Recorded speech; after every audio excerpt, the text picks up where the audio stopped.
Welcome to On the Table, a podcast about board games, card games, and tabletop war games. Welcome back to episode 122 of the On the Table Gaming podcast. I'm Chase from On the Table Gaming, and I'm joined once again by Mike Meeple and Mark to talk about CMON's hugely successful Kickstarter, Marvel Zombies, which has just concluded with $9 million. Just shy of 29,000 backers. Here to discuss it with us, Mike and Mark. So thanks so much for coming back on the podcast, guys. Absolutely.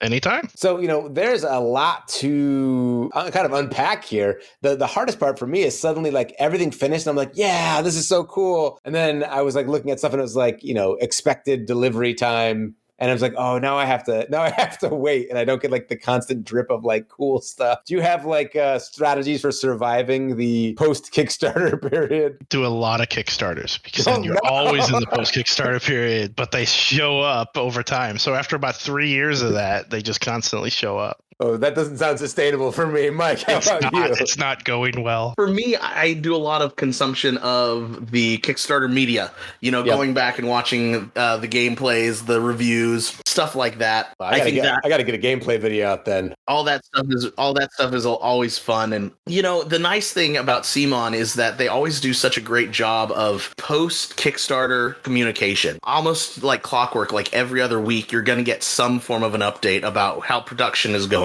about how this is going, how that is going. A lot of these other Kickstarters, you back them and then you might get one update every other month. And CMON is so good about making sure you know exactly what's going on with the money that you've given them. Yeah, I know in the Marvel United stuff, they're posting stuff constantly for box samples and the samples of the actual minis instead of the renders and stuff like that. So it'll be exciting to see that stuff come through, especially some of the stretch goals, which we don't have the actual minis for, things like that. Now the question comes about exactly how much to pledge and where are you going to land on that? Are any of you going for the Devourer all-in pledge at this time? Yes.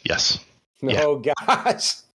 I'm trying to fill out where I want to settle for. I think, the hunger makes sense. I don't know if the Devour level, getting the Galactus statue, I don't know. I was on the fence because it's hard to justify that much because you're paying, a decent chunk of money for one big mini that does have some play value. But let's be honest, as expansions go, it's probably the least content heavy. Like you're going to get the least time out of it by far. It's a showpiece. But what pushed me over is I was able to, after speaking to CMON support, refund my Undead or Alive pledge.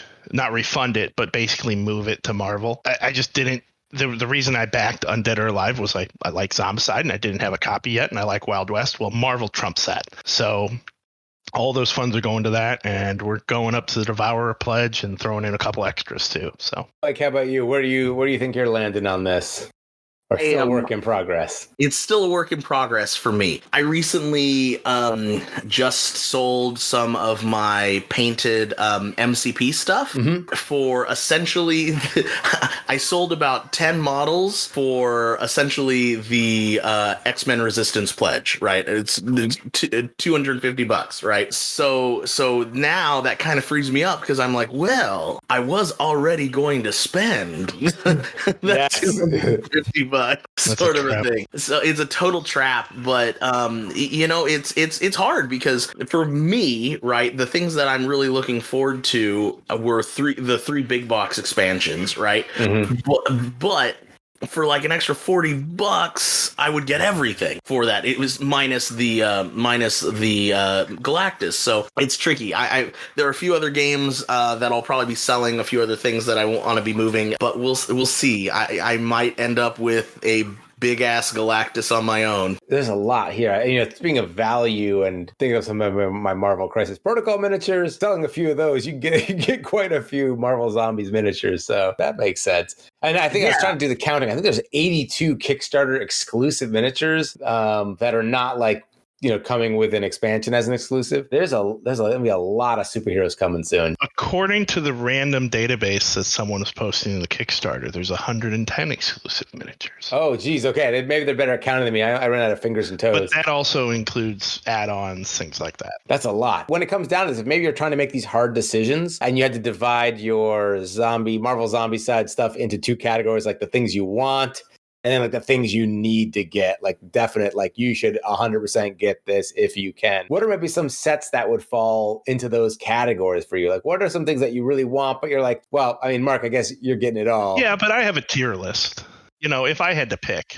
If you had to get rid of something, if you had to take something off of your pile, like what would you ditch first? Oh, God. Honestly, I think the Guardian set would be the first one I dropped. Now, that said, I think it's a great set, and I think there's some great characters in it, but they don't resonate as much with me, and they don't add tiles or they don't add a lot of gameplay other than Thanos. They add variety, but I think some of the other sets are better. I think if I were to pick sets that were like, okay, you have to get this, I think my tier list is outside of making sure you get both hero and zombie boxes, because I think that's huge in itself. I would say Fantastic Four and Hydra are probably my top two. Clash of the Sinister Six is good, but I don't really care as much about the PvP, but it does come with some great models. Yeah, that's kind of interesting. For me, the Hydra Resurrection, that 100% is in like my need. Like I've definitely got to pick that up. I was actually thinking the Clash of the Sinister Six. I really like the miniatures there. Also, I'm like, what? I want to get like as much gameplay out of this game as possible. And while I know like PvP isn't really the main thing, maybe people come to Zombicide for. I was thinking, man, if I'm going to play the heck out of this game, and we start to get tired of like the co-op elements, is it nice just to have a whole nother gameplay option? Something I probably won't get a lot of play out of, but when you've been playing, play a couple games, or you're like, what else can we do? Hey, well, let's try and have a little battle here. Would that be something that just adds value as maybe like a force multiplier to the stuff I'm getting? I don't know. What did you feel about that, Mike?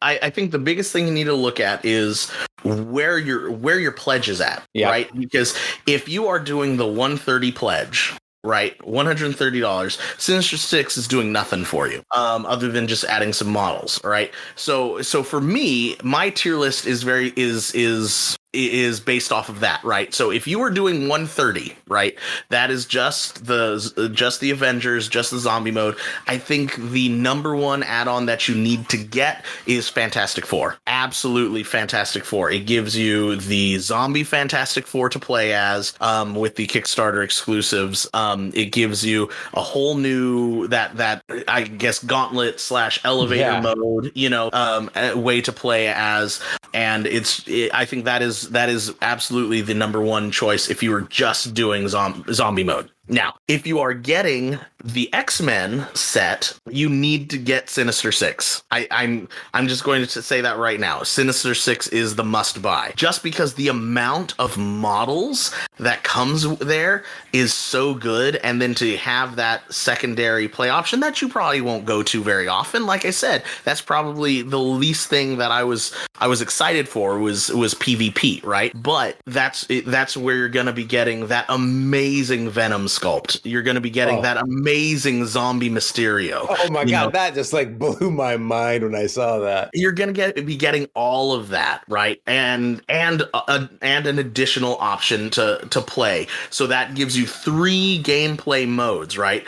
Heroes, zombies, and PvP for just that box. So I agree there's a lot in Sinister Six, but I really do think if you're not doing PvP, I just feel like you get more out of the Hydra one. You get a lot of you get different types of enemies that are ranged, you get Red Skull who plays differently, and you get a lot of tiles. I need explosives. We've got explosives. But I think bottom line for me, if someone was at 130 and they were saying, well, what do I upgrade with? I really do think the second core is big, because you are going to be able to, you're going to get all these cards as stretch goals that allow you to play as heroes in that core set that I think you really want to utilize. And I think it would be worth upgrading that over anything else. I don't disagree with you, Mark. I do think that if you can get that 240, or the 250, I think, on the X-Men pledge. I get it. Yeah, I think that is such a great deal. Getting the hero mode, getting the zombie mode.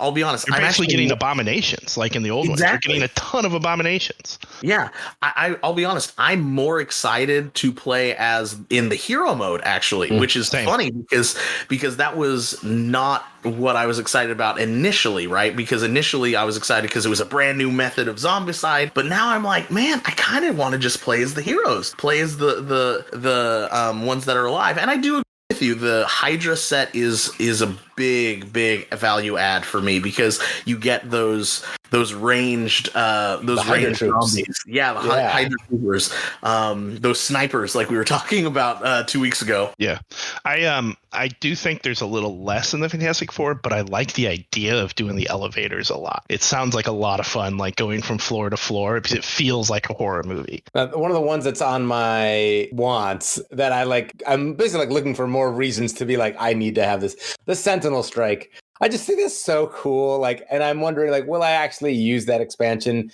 as, like, you know, value wise for that $40? There's so many more miniatures you can get in the other sets, right? You know, Absolutely. Some of them have 14 and 25 miniatures in the Hydra Resurrection versus, you know, your 5 character pieces in that. But I'm just like, the Sentinels are so cool. Absolutely, but I'm doubling up on that one for the reason that I want to be able to play with Nana and have the 3 Sentinels come in. So what I'll do is I'll double up on it. I'll sell the Nana card and 1 Sentinel, as well as both Professor X and probably break even. I think that the Sentinel Strike is a total Glamour purchase. I think absolutely it is. But I think if you have it, you will totally use it. I think that is probably going to be one of the first things that you grab when it's like, hey, you guys want to play Zombicide, Marvel Zombicide, and you can play as a Sentinel. I think someone's going to grab it. Oh yeah, are you kidding me? Yeah, that's what I mean. But, and this is why I was really stoked with how they did it, I think that Giant Man will satisfy a lot of the people who cannot afford that Sentinel Strike. Right, because Giant Man has that same feel. Big figs are always fun. They're always fun to play as. They're always fun to paint, to push around the board. And the fact that we get Giant Man as a zombie hero, as a playable zombie hero, is really cool. And they're giving that to everybody. So that means everybody is going to have that opportunity to grab the giant figure and play as this giant character. So I think that alone has really bridged the gap for those who might be feeling on the fence about Sentinel Strike. I think that is something that they could probably skip because they get that same feeling with Giant Man. But I mean, shoot, if I can afford Sentinel Strike, I'm totally going to get it because that's just going to be cool. If I got that $40 of wiggle room, though, like, would you replace that with something else in this? Like, would you replace that with the tile set and extra dice or plastic tokens? Absolutely not. No. Have you bought any of that stuff before? Like, I've never sprung for like the plastic tokens. Actually, that's not true. I got some for like a Song of Ice and Fire, but honestly, it wasn't that impactful. I have, and I will. You will. I would say if I'm looking at it in like broader blocks, I would say things like Fantastic Four, Hydra, Sinister Six, even Guardians of the Galaxy are kind of your tier 1. Mm-hmm. You have things like Sentinel Strike and the Artist Special Edition set, and even Galactus, which is kind of a tier of its own.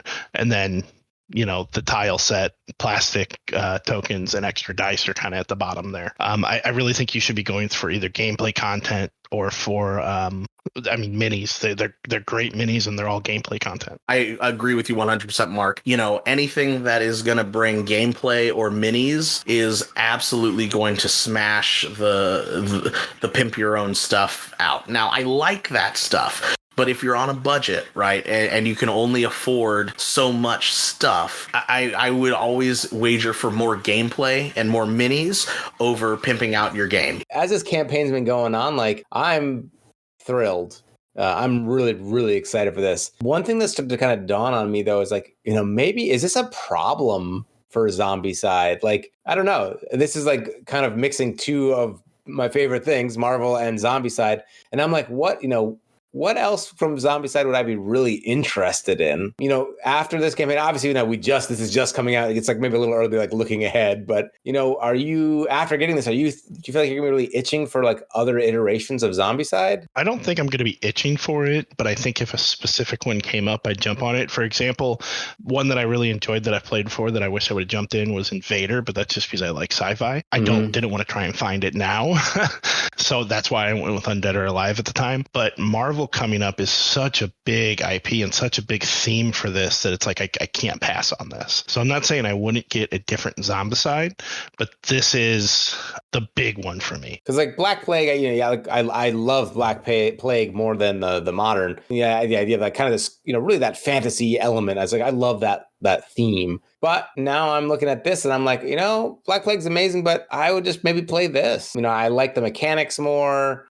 Things have changed a bit. I know some people are still kind of bummed out about not really like searching for items. And maybe I feel like these aren't quite as much a survival horror game as it is like your superheroes kicking butt, taking names, which maybe actually is another bonus for me. But, you know, I wonder like long term, like how does CMON kind of navigate this space when it's got something that kind of like blew things out of the water so well? I'm going to tell you, the answer is 2 letters, and those letters are DC. And then on the next one, you put a verse in between them, and you blow up the world. Wow. Oh my God. So if they did DC, I guess then there'd be, of course, you could like mix the systems. Then I'm just saying, Michael Chanel and Fabio Curry, the DC released their own version of zombies, a zombie comic called Deceased, and it is excellent. You should check it out. Go after that license. Please do that. I will give you all of the monies. Interesting. Well, I'll have to check that out. That's one of those comics I haven't read. Mike, you're more of a DC fan, right? How about you, Mark? Would you be interested in a zombie Batman or a? Oh, absolutely. But I wouldn't say I'm more of a fan. I would say I would definitely be a fan. It also seems to fit the you know, I haven't read Deceased, but I know DC's darker a lot of the time, and it just feels like it fits. So that would be cool. I mean, I think just people are happy to have both of those miniatures on the table. I know for Marvel Crisis Protocol, people often are saying like, you know, what if you get the license to have, you know, DC as well and mix them all together? Yeah. Sort of sad when you can't play with all your toys together. I know. That's one of the things that I always loved about the old HeroClix games is you'd make your crossover teams, and you know, then you'd throw in Hellboy on just for good measure, and you know, all of that stuff. So I'm waiting for the next generation of that, the tabletop, the evolution of being able to mix all that together. Were there any heroes that you were surprised we didn't see? Obviously, they addressed certain ones like Spider-Man or Black Panther or The Punisher. But were there other ones that were kind of on your list that you were like, man, I really would love to see this one, but it just never made it? Spider-Gwen. Yes. Yeah, I was so surprised by that one too. I was just going to say, it's really hard to answer this because you don't know what was blackballed either. You know, you don't know if it's like, oh, they just left this out because they didn't have room, or it was just straight blackballed, kind of like Spider-Man Zombie or Punisher, which I don't understand why Punisher was. Punisher would have been great. Well, like I Spider-Gwen was one, Punisher obviously, and then some of the more some of the other characters. Like I'm shocked that Iron Fist didn't show up. Actually, I know we joked about him showing up in the last one, but I am actually really surprised because they got his partner, they got Luke Cage, they got Daredevil, they got Elektra, they even got Jessica Jones. Doesn't Kingpin have his mask on his thing? Yeah, Kingpin even has I think Kingpin has his mask. You know, we've got all these really tertiary Iron Fist characters, but no Iron Fist. And then I was also surprised at some of the folks that were only heroes and not zombies.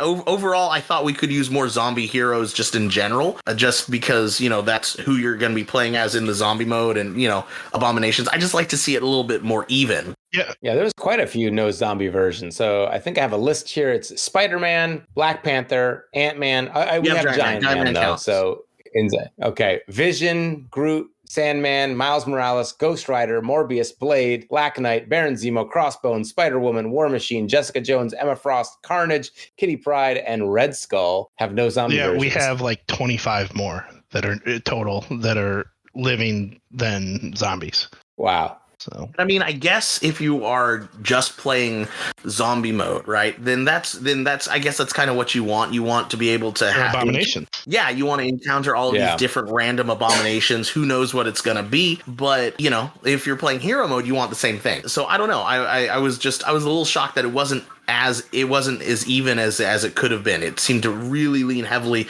towards the living characters. I'm sure there'll be some sort of fan creations that will give stats for things. I'm sure we can. I can almost guarantee you we're going to see some of this stuff on Etsy for some 3D printers. Oh my gosh. Yeah, that's a whole nother kit and caboodle. I mean, there. you see a lot of that for Crisis Protocol already, so it's going to be there. Is that stuff like scaled down? You just scale it down, and you can just give it a percentage. It's really easy to do. Well, I think this game is going to have a lot of replay value and like a pretty vibrant community with that in mind, right? Being able to take what is made already, and then for the community to like iterate on that and make new things and custom scenarios.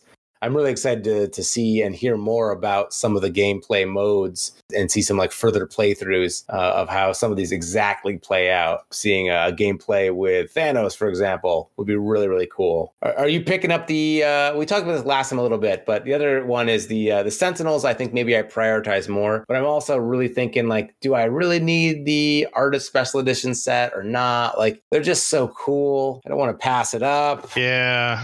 But if out of all the things as far as like gameplay, like it's not even like the Sentinels where it really adds something that is unique to, size or, the way you look at the table. They're just kind of a little bit more detailed. Mike, are you going to spring for it? If I end up going Devourer, yeah, absolutely. But I'll be honest, the only thing that's really like interesting me in those is the old man characters, old man Hawkeye, old man Bullseye, and old man Logan, just because you can't find them anywhere else. Elektra Daredevil's cool, Skater Boy Daredevil is an interesting pose, and and the new more exciting Spider-Man is cool. They all look really great, but I just don't know that again, if you only got so much money, is that what you're gonna grab? For me, no. Yeah, that's gonna be the hard choice for me. If next we talk in the future and you're like, so you did get it, that I lost the battle there. I lost the battle with my own will. Yeah. Exactly. I was like, well, I might as well. It hurts already. Let's just keep going. You have a lot of time to break, and it's going to happen. There we go. That's true. I got to start out there, selling plasma and some. I got some MCP models I could get rid of too. I think so. We'll find a way to do a little bit of fundraising. Were you surprised that it made $9 million? This being someone who, I don't run Kickstarter, so I can't, judge. But I'm surprised it didn't make more, to be honest, the way it started. I wouldn't guess that the way it started would be sustainable at all. There's no way that could have that was sustainable. I was surprised that it made that much, but I think we have a lot of that to thank based off of how it started, right? Because normally, it funded in 4 minutes, right? It got up to almost 2 million in an hour, right? 2 hour and a half, 2 hours. Mm-hmm. So that's insane to me. I've never seen anything like it. So I think there's a lot to do with that for it to hit that initial peak. I guess that it was going to be at about 7 or 7.5. And even today I was like, oh, it'll end at 8.5. And then it went and hit 9. And we unlocked our playable multiple man, which I 100% think we should take credit for from last episode. If they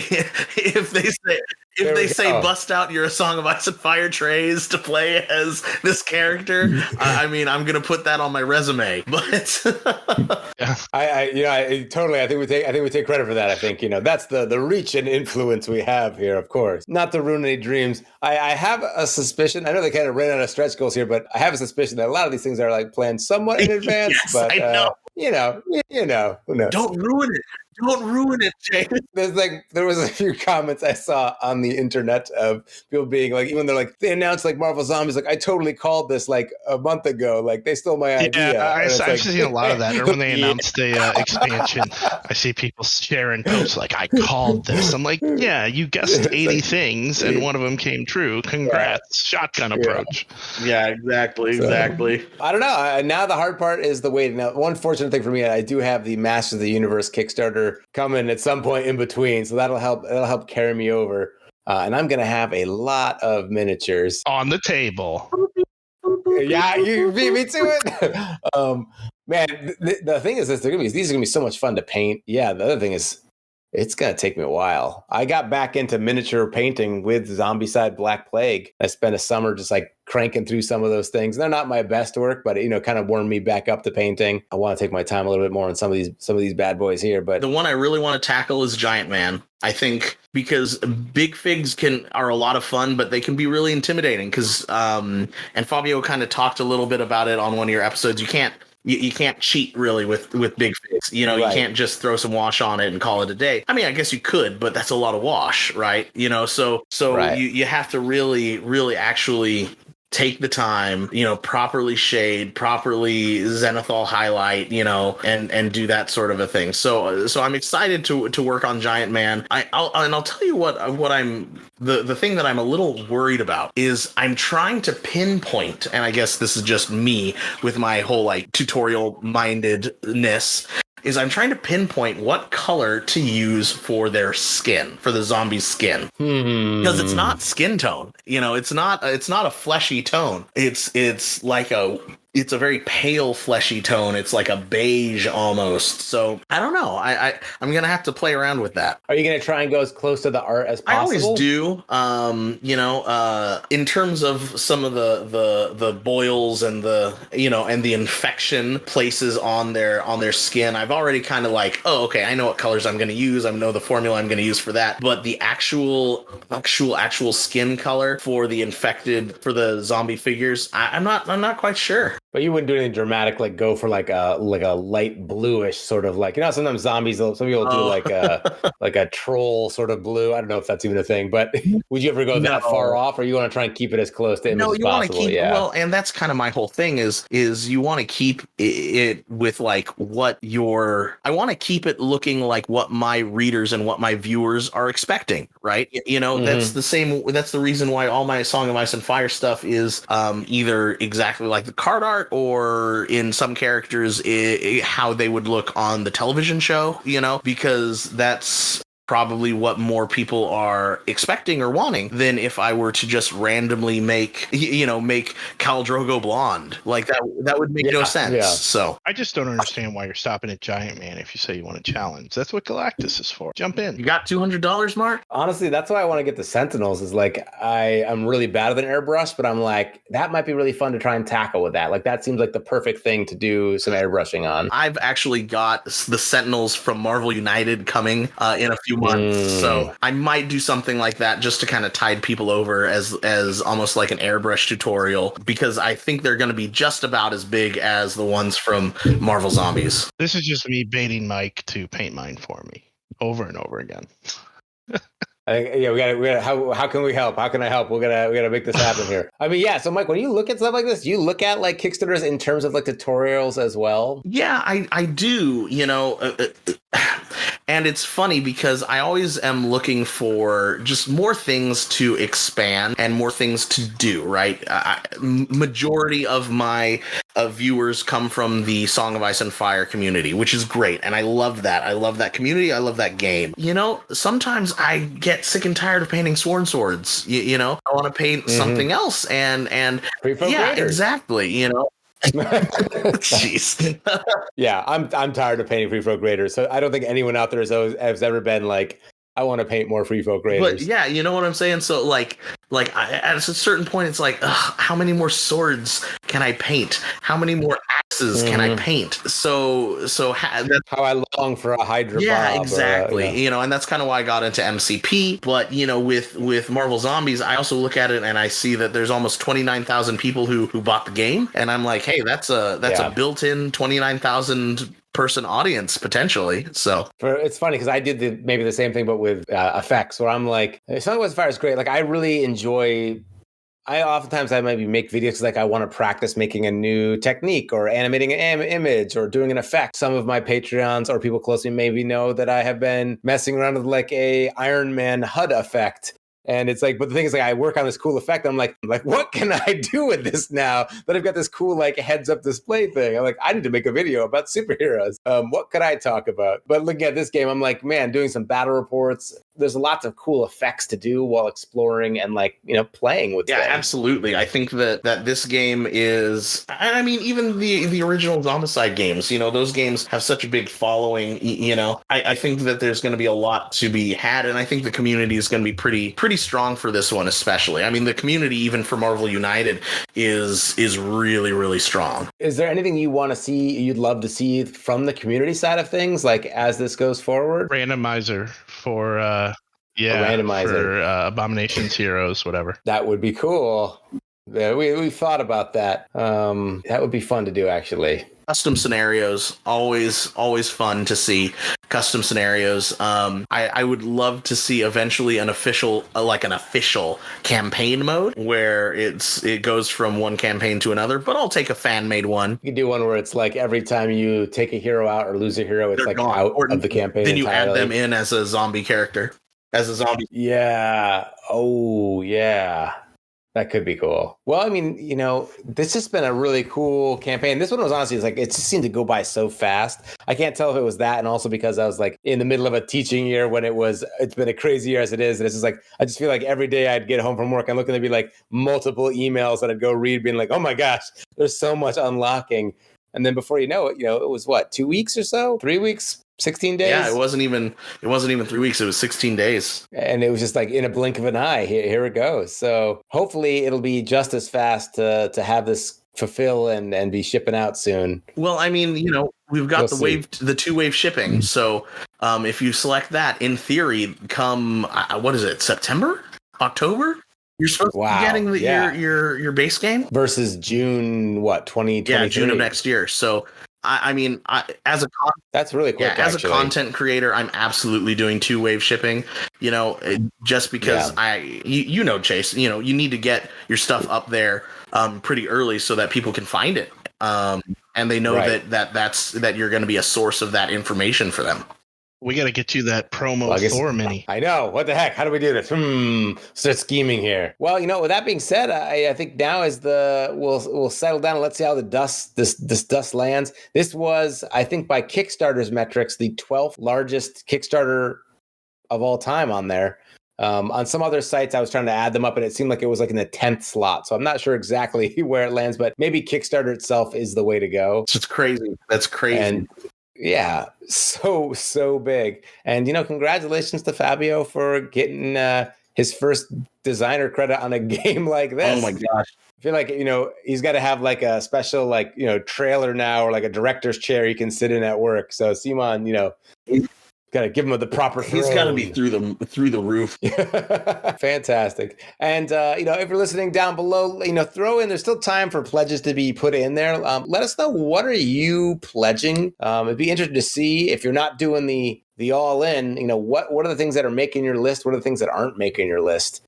And, regardless of that, I can't wait to get all of these things on the table.